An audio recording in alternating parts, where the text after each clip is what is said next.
গুরুতর অভিযোগ করার পরই তীর্থপ্রতিম মুখার্জি, দলনেতা, ব্যারাকপুর ১ পঞ্চায়েত সমিতির সহসভাপতি, জেটিয়া অঞ্চল তৃণমূল কংগ্রেসের, তিনি সরাসরি বলে দিলেন প্রিয়াঙ্কুর পাণ্ডে কে, তাকে আমরা চিনি না এবং সে দল বদলু একটা লোক। দেখুন বিস্তারিত। যদি কিছু হয় তাই মমতা বন্দ্যোপাধ্যায় কি বলবেন দর্শকদের? এগুলো তো একটা ভারত একটা কথা বলে দিচ্ছে, কারণ কি রাসায়নিক নিয়ে আনবে।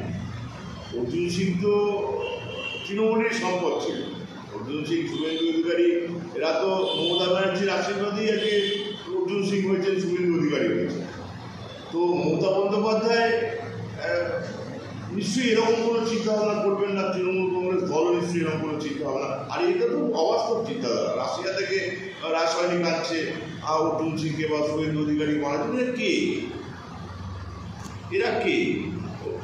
শুভেন্দু অধিকারী একটা সময় একটুখানি দলকে বিব্রত করতে পেরেছিলেন, আমার যতদূর আমি মনে করি যে হালকা বিব্রত উনি করেছিলেন। কিন্তু আজকের দিনে কিন্তু সাধারণ মানুষ বুঝে গেছে শুভেন্দু অধিকারী নিজের স্বার্থের জন্য এই কাজগুলো করছে। আজকে তৃণমূল কংগ্রেসকে ভাঙিয়ে অর্জুন সিং, শুভেন্দু অধিকারী এরা কিন্তু বহু কিছুর মালিক হয়েছেন, অনেক কিছু করে নিয়েছে। মমতা বন্দ্যোপাধ্যায়কে মাথার উপর রেখে, মমতা বন্দ্যোপাধ্যায়ের ছবিকে সামনে রেখে এরা কিন্তু অনেক কিছু করে নিয়েছে।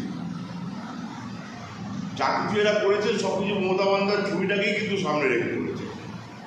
আজকে অন্য দলে গিয়েছেন, মনে করছেন ওখানে বোধহয় বড় কিছু আছে। সে বড় কিছু খুঁজতে গিয়ে যে জায়গাটা তৈরি হচ্ছে আস্তে আস্তে সেটা বুঝতে পারছে।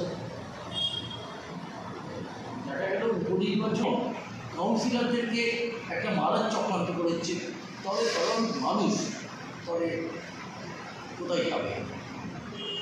সাধারণ মানুষের সাথে তো কিছু হচ্ছে না। সাধারণ মানুষ বাংলাদেশে খুব ভালোই আছে।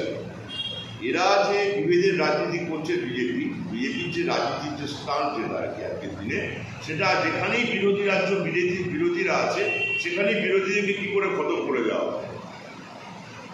এইটার চক্রান্ত তো আজকে এখান থেকে খালি দেখা যাচ্ছে না, বিভিন্ন জায়গায় যেখানেই বিরোধী আছে সেখানেই দেখুন, বিরোধী প্রধান যেখানে আছে সেখানেই তারা এই ধরনের ঘটনাগুলো ঘটাচ্ছে। নিজেদের মধ্যে কী করে অসন্তোষ তৈরি করে দেওয়া যায় বাইরের থেকে। আজকে দেখুন এই সুশান্ত ঘোষকে কাউন্সিলরকে অ্যাটাক করবার জন্য যারা এসেছিল তারাও কিন্তু বাইরের লোক, কেউ বিহারের, কেউ উত্তরপ্রদেশ, বিভিন্ন রাজ্য থেকে, স্টেট থেকে এখানে লোকরা আছে। এটা খুব তীব্র প্রতিবাদ তৃণমূল কংগ্রেস করছে। ববিয়া কিন্তু করেছিলেন, বড় প্রতিবাদ করেছেন যে না, এগুলো ঠিক হচ্ছে না। তারা এখন একটা বিহার রূপের রাজনীতি ঢুকানোর চেষ্টা করছে, সেটা হবে না, কোনোদিনই সম্ভব হবে না। কারণ আমাদের এখানে লাঠিয়াতে দাঁড়িয়ে আছেন আমাদের দিদি মমতা বন্দ্যোপাধ্যায়।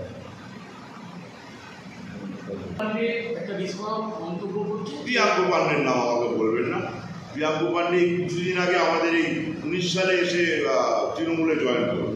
তার আগে তৃণমূল করতে চলে গেছিল বিজেপিতে। আবার আমাদের এই মালঞ্চ বাবাতলায় সুবোধ অধিকারী প্রাথমিকেরা ছিল, সুবোধ অধিকারীর সাথে জয়েন করলো, হাত থেকে পতাকা নিয়ে জয়েন করলো এখানে এই মালঞ্চ বাবাতলায়, যেটি আছে। আবার চলে গেছে কিছুদিন আগে, লোকসভা ভোটের আগে চলে গেছে আবার বিজেপি। এদের কি আছে বলুন? এরা এনজিও চালায়। এরা কোনো রাজনৈতিক লোক বলে আমি মনে করি না। এরা কি বক্তব্য রাখছে তার কাউন্টার দেওয়া আমাদের ঠিক উচিত হবে না। দেখতে পাচ্ছি আমি জানি না, কিন্তু আমি তো ধরুন প্রবীণ পর্যায়ে প্রায় রয়েছি, হ্যাঁ। তো আমি তো দেখছি যে আমরা তো খুব সুন্দর তাদেরকে, তারাও আমাদের সাথে সহযোগিতা করছে, আমরাও সহযোগিতা করছি।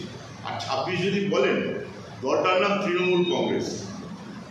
ঘাসের ওপর জোড়া পড়তো। ঘাস এমনই একটা জিনিস যে একটুখানি যদি জল পায় না, ও ছেয়ে যেতে বেশিক্ষণ সময় লাগে।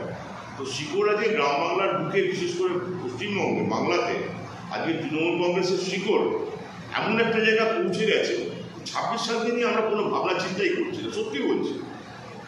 আমরা তো বিরোধী দিক দিয়ে একটা উপনির্বাচন গেল, একটা এত বড় উপনির্বাচন গেল, সেই উপনির্বাচনে আমরা কোনো বিরোধী দলকে দেখতেই পেলাম না চোখের সামনে। আমাদের এখানে নৈহাটি বিধানসভা উপনির্বাচন ছিল, যেহেতু পার্থ ভৌমিক আমাদের উনি সাংসদ হয়েছেন, তেমনি এই জায়গাটা ফাঁকা হয়েছিল। সেই বিধানসভা পরিষদের সনদে অনেক ভোটে জিতবেন। আমরা তো বিরোধী কিছু দেখতেই পেলাম না। জানেন, এখানে ওই গাছের মধ্যে পেরেক দিয়ে ওরা ওই ফ্লেক্স লাগাচ্ছে। তো আমি গেলাম, আমি গিয়ে বললাম যে আমরা জেনারেলি আমাদের এই গ্রামে আমরা ইউজ করতে দিই না, গাছের মধ্যে গাছকে কোনো রকমভাবে আঘাত করতে দিই না। তো গাছের মধ্যে পেরেক করছি, তো আমি জিজ্ঞেস করলাম, ভাই গাছের মধ্যে পেরেক করছো, তোমাদের কে কে আছে তোমাদের সাথে? আমি একটুখানি পড়া ভাষাতেই বললাম যে তোমার কে নির্দেশ দিয়েছে, তোমরা দলের কোথা থেকে এসছো চিনতে পারছি না তোমরা।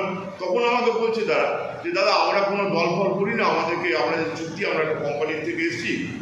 কোম্পানিকে দিয়ে যারা ফ্লেক্স লাগাচ্ছে, কোম্পানির থেকে লোক নিয়ে যারা প্রচার করছে, তাদের কিন্তু আমি ঠিক বিরোধী বলার সংগঠন নেই।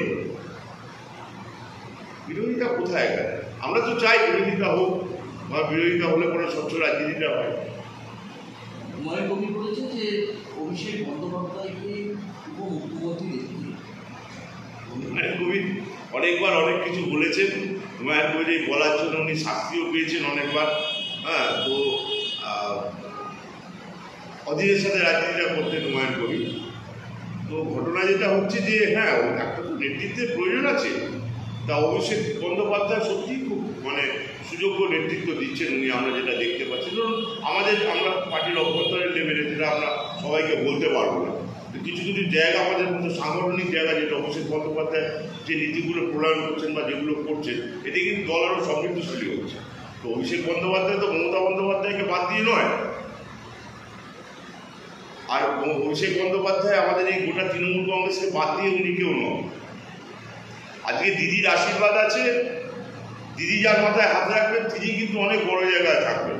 কিন্তু তাকে সেই জায়গাটা আমি জায়গা পেলেই হলো না, আমাকে সেই জায়গাটাকে তো জানতে হবে কী করে আমি জায়গাটাকে ইউজ করবো না মিস ইউজ করবো। অনেককে তো জায়গা দিয়েছে, শুভেন্দুকে তো এত বড় জায়গা দিয়েছিল, সেই জায়গাটা কী করলো? আজ অধিকারী পরিবারে দেখবেন 3খানা সাংসদ ছিল, এমএলএ ছিল, চেয়ারম্যান ছিল, সমস্ত কিছু ছিল, বাড়ির মেয়ে বউরা অব্দি ওখানে বড় বড় পোস্ট পেয়ে গেছে। কী করলো তারা আজকের দিনে?